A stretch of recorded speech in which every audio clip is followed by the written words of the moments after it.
Hablamos de salud, hablamos de salud, hablamos de salud, hablamos de salud. Se estima que aproximadamente el 20% de la población española sufre insomnio, aumentando su incidencia conforme cumplimos año. Es por ello que debemos atender a nuestro descanso, ya que este tiene un papel muy importante en nuestra salud mental y en problemas como la ansiedad y la depresión. Por eso hoy dedicaremos el espacio de salud a dar información sobre la importancia del sueño para nuestro bienestar psicológico. Isabel Fernández, ¿qué tal? Muy buenas. Muy buenas, ¿qué tal? Bueno, primeramente, ¿por qué es tan importante dormir bien para estar, podríamos decir que, en plenitud, totalmente bien? Bueno, pues realmente los procesos del sueño junto con la alimentación en psicología se conocen como procesos fisiológicos básicos porque digamos que cuando alguno de ellos falla, eso afecta a nuestra salud mental y cuando nuestra salud mental no va bien, estos procesos también se ven alterados y tenemos síntomas en ellos. En el caso del sueño, para entender por qué es tan importante para nuestra salud mental, tenemos que desterrar la idea de que dormir es un proceso pasivo en el que simplemente descansamos sin hacer nada, sino que más bien al contrario es un proceso muy activo que además de estar formado por etapas y que en cada etapa se producen muchos procesos. Concretamente se podrían distinguir 5 etapas del sueño en total y por describirlas un poco para que veáis todo lo que hacemos cuando dormimos, en una primera etapa se puede considerar como que hacemos una transición al sueño en la que hemos cerrado los ojos, pero seguimos pensando que estamos despiertos.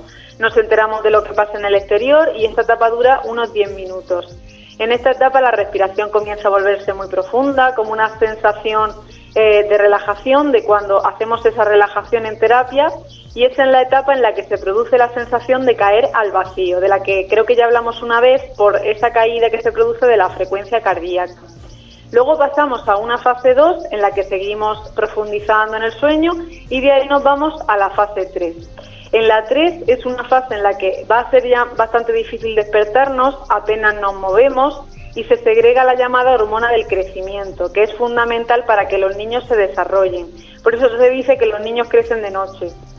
Y también para los adultos, especialmente si hacéis deporte, en esta fase 3 es en la que se va a reparar esa musculatura de la actividad del día a día. Luego pasamos a la fase 4, que es una fase en la que dormimos mucho más profundo, en la que va a ser muy difícil despertar a la persona y si se despierta se va a despertar como muy confusa, le va a costar mucho tomar conciencia. Si tenemos sueño atrasado, el cerebro va a pasar por las fases anteriores mucho más rápido para permitir estar más tiempo en esta fase 4, porque es en la que se diría que nos hace descansar psíquicamente. Es la más importante. Y en ella es en la que los niños se hacen pis en la cama, que es lo que se llama enuresis, y se produce también el sonambulismo famoso. Bueno, por último, entraríamos en una quinta fase, que se llama de sueño REM o MOR, porque es donde se producen los movimientos oculares rápidos, que es esa vibración de los párpados, que si habéis visto a alguien dormir, pues se mueven los párpados. Y también es la fase en la que se producen los sueños y, muy importante, la fase de consolidación de los aprendizajes. Así que para que algo que hacemos por primera vez en el día luego se fije y lo aprendamos, es necesario dormir por la noche. Bueno, estos son solo algunas de las muchas funciones, pero en realidad es que durante el sueño hacemos muchísimas cosas, pero bueno, por resumir. Y una vez que pasamos por las 5 fases, hay que decir que se completa un ciclo de sueño y que volvemos a hacer 4 ciclos cada noche. Y cada ciclo tiene unos 100-110 minutos. Oye, al mencionar, Isabel, todas esas funciones, es normal que cuando dormimos mal o poco nos sintamos tan mal, pero ¿cómo podemos hacer para mejorar nuestros hábitos de sueño? Pues efectivamente los expertos distinguen entre lo que se llama insomnio primario e insomnio secundario. Y lo que dicen es que el insomnio primario, que es un insomnio puro, es muy raro. Sin embargo, el insomnio secundario, que es el que se da, por ejemplo, cuando tenemos malos hábitos, ansiedad, estrés, preocupaciones, etcétera, ese es el más común, que es como cuando por culpa de otro problema no dormimos bien. Y también entra dentro de este insomnio secundario cuando tenemos malos hábitos, es decir, que la mayoría de las personas que tengan insomnio se puede decir que pueden corregirlo tratando el problema que lo está causando. Una de las estrategias más básicas es la higiene del sueño. Son cosas obvias como tratar de acostarse y levantarse siempre a la misma hora, no realizar una actividad física muy intensa justo antes de dormir, buscar un rato de tranquilidad antes de acostarse, lo típico de no mirar las pantallas iluminadas antes de acostarse, no tomar café, controlar la temperatura de la habitación, etcétera. Vamos, cosas que todo el mundo conoce. Y luego, una cosa que nos encontramos en la consulta con frecuencia, especialmente en pacientes que vienen por estrés o por ansiedad, es que se autosugestionan el insomnio, es decir, estamos hablando de personas que tienen ansiedad, pasan el día con mucho estrés y cuando se acuestan no se pueden dormir. Y algunas veces porque no paran de darle vueltas a la cabeza, otras también porque síntomas físicos de ansiedad que se hacen salientes cuando llega la noche y cuando todo se queda en calma, como por ejemplo el nerviosismo en el estómago o las palpitaciones. Y luego también hay personas que simplemente no identifican nada pero no consiguen conciliar el sueño. ¿Qué pasa? Que como tengo mucha ansiedad y estrés y no me puedo dormir, me altero más y empiezo a dar vueltas en la cama, en plan, no me puedo dormir, ya verás mañana, qué cansancio, tengo que hacer esto, lo otro, no voy a rendir. Bueno, estos pensamientos son ansiógenos, ¿no? Me ponen nervioso. Y claro, esta tensión es totalmente contraria a la relajación que hemos dicho al principio, que necesitamos para entrar en la fase 1 y 2 de sueño. Aquí lo que se le recomienda a la persona es que no se quede acostada en la cama, mirando el reloj e irritándose, sino que se levante, que camine por la casa, que haga alguna actividad distrayente y que si se tiene que poner a hacer algo como planchar, pues que lo haga.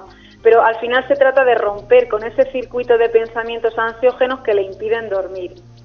Y también esto es importante porque muchas personas ya lo han pasado mal tantas noches que cuando llega la noche ya anticipan que les va a volver a pasar y entonces ellos solos, a sí mismos, se empiezan ya a poner nerviosos. Y entonces el problema se les cronifica.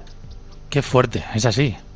Y en esto que comentas de no dormir por estrés o ansiedad, oye, ¿funciona el hacer mucha actividad física durante el día para estar más cansados y así llegar a casa rendidos? Pues paradójicamente a lo que podría pensarse no funciona. Cuando hacemos mucha actividad diaria para cansarnos y caer así rendidos, estamos provocando justo lo contrario. Y intento explicarme, es decir, yo hago mucha actividad diaria y me canso. Entonces, ¿qué pasa? Que al estar más cansado se reduce mi capacidad cognitiva o de pensamiento y mis recursos para gestionar emocionalmente esos estímulos del día a día que son potencialmente estresantes. Es decir, al final, como el cansancio hace que me cueste más concentrarme, pensar, tomar decisiones, gestionar emociones, lo que me pasa es que me tomo las cosas más a la tremenda, hablando claro que me irrito más. Entonces, paradójicamente, en lugar de ayudarme a dormir, esa hiperactivación me empeora psicológicamente y me da más ansiedad. Entonces, a más ansiedad, más insomnio, más cansancio, menos recursos para solucionar mi problema y más ansiedad. Es como entrar en un bucle. Y entonces es una mala estrategia esa hiperactivación. Bueno, espero estar explicándolo bien porque normalmente esto en terapia se le hace a los pacientes por escrito porque es un lío. Y de hecho hace un tiempo escuché en las noticias una investigación que no sé si será fiable porque la escuché en las noticias, pero decía que cuando pasamos, no sé si eran 20 horas sin dormir, equivalía como haberse tomado 6 cervezas. O sea que nos enfrentamos al estrés del día a día con menos recursos y entonces ese estrés nos sobrepasa. Bueno, en lugar de ello, para el estrés del día a día, en lugar de hacer mucha actividad, pues hay que buscar actividades de relajación, de desconexión, como por ejemplo el hacer meditación antes de dormir. Pararnos un rato, al fin y al cabo. Y si lo que tenemos es un trastorno de ansiedad, pues hay que tratarlo porque una vez que se trate, volveremos a dormir seguro.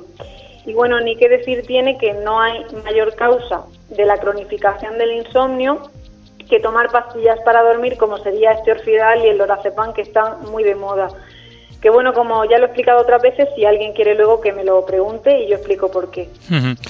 No sé si se me ha caído un mito ahora mismo en el sentido de pensar que haciendo deporte o haciendo cualquier actividad física podría hacer que llegáramos más cansados a casa. Y yo pensaba que a lo mejor así en algún momento uno podría llegar a dormir más tranquilo. Pues el deporte es saludable, pero si se deja un margen de tiempo entre finalizar el deporte y ponerse a dormir, porque el deporte efectivamente libera neurotransmisores y sustancias que nos relajan y nos hacen sentirnos bien con nosotros mismos, y siempre ayuda a dormir si se realiza, por ejemplo, por la mañana. Pero si finalizamos de hacer deporte, llegamos a casa, nos obligamos a ducharnos con mucha agitación y nos acostamos, puede causar el efecto contrario. Uh-huh. Bueno, Isabel, si pensamos en psicología y sueño, nos viene aquello del significado de los sueños que tenemos por la noche. ¿Es cierto que los sueños se pueden interpretar con alguna utilidad?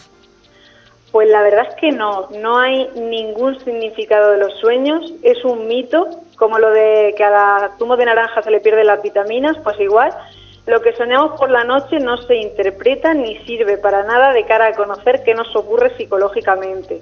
Muchas veces el contenido de los sueños tiene que ver con lo que vivimos por el día, pero otras no, y no hay que hacer caso ni agobiarse si tenemos sueños raros, porque digamos que al cerebro le da por ahí.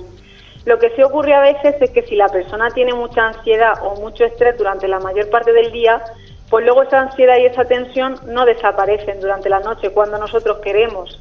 Entonces la persona te dice que ha soñado cosas horribles, como que la perseguían, que se caía por un precipicio, incluso que se le caían los dientes y estas cosas, pero en realidad es que esa misma ansiedad que tenía por el día ha estado presente durante la noche por ahí. Pero vamos, que no da ninguna información extra a lo que nos ocurre durante el día. O sea que el títere u obsesión que va durante todo el día y que luego llega al sueño no tiene nada que ver, ¿no? Claro, que no tenemos un interruptor que tú le pulsas y de repente te tranquilizas cuando te quieres tranquilizar y te interesa dormir, sino que efectivamente ese títere permanece. Bueno, hoy hemos puesto sobre la mesa, desde el punto de vista psicológico, el sueño 2.0, lo que conocemos como ese insomnio, ¿no? Que más del 20% de la población española lo está sufriendo. Y como siempre, desde el punto psicológico nos acompaña cada martes Isabel Fernández, psicóloga. Si tenemos dudas sobre el tema que hemos puesto hoy u otros temas, ¿cómo podemos localizarte y poder hablar contigo? Bueno, pues como siempre, para todas las consultas, sabéis que podéis escribirme por las redes sociales de Isabel Psicología, y yo me encuentro en la consulta de psicología de Policlínica CEGIN presencialmente para todo el que quiera acudir y preguntar cosas. Muy bien. Pues Isabel Fernández, pedimos cita previa hasta el próximo martes contigo al mediodía. Efectivamente, hasta el martes que viene.